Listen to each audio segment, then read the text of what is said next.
जिल्ह्यामध्ये कुपोषणाचे प्रकरण समोर येत आहेत। 1200हून अधिक प्रकरण पुढे आलेले ठाणे जिल्ह्यामध्ये। तीव्र कुपोषित बालके 83 आणि मध्यम तीव्र कुपोषित बालके 1161 आणि मागील 7 महिन्यामध्ये जवळपास 4500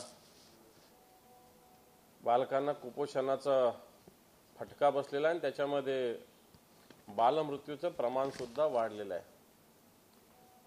अवकाळी पावसाच्या नुकसानीची घोषणा केली, परंतु अजूनही कोणत्याही पद्धतीने अवकाळी पावसाची भरपाई शेतकऱ्यांना मिळू शकलेली नाही। आज बुलढाणा, यवतमाळ, अमरावती सारखे जिल्हे याच्यामुळे जे नुकसान झालेलं आहे, जवळपास 16 जिल्ह्यात मोठ्या प्रमाणावर नुकसान झालेलं आहे। 8 लाख हेक्टर वरील पिकाचं नुकसान झालं आहे, परंतु सरकार अजून या ठिकाणी कोणत्याही पद्धतीनं मदत पोहोचू शकलेलं नाही।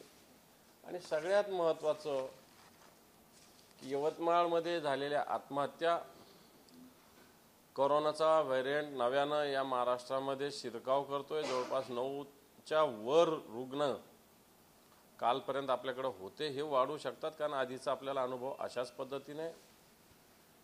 आणि आपण हा महाराष्ट्र पुढारलेला आज कोणत्या तरी वेगवेगळ्या वर्तमानपत्रात मोठ्या जाहिराती आहे महाराष्ट्राच्या, परंतु याच महाराष्ट्रात ज्या जिल्ह्याचे मुख्यमंत्री येतात त्या महाराष्ट्रामध्ये कुपोषणाचा जो दर आहे तो प्रचंड प्रमाणात उंचावलेला आहे। सरकारच्या योजना कागदावर आहे, शासन आपल्या दारी जातं, तो कोणाच्या दारात जातं हेच कळत नाही।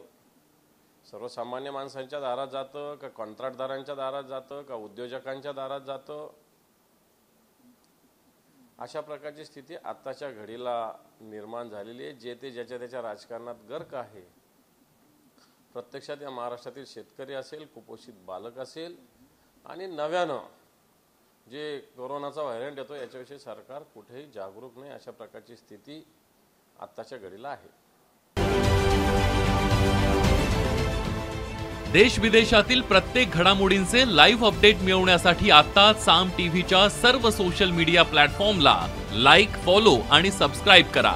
तसंच सर्व नोटिफिकेशनसाठी बेल आयकॉन प्रेस करायला विसरू नका।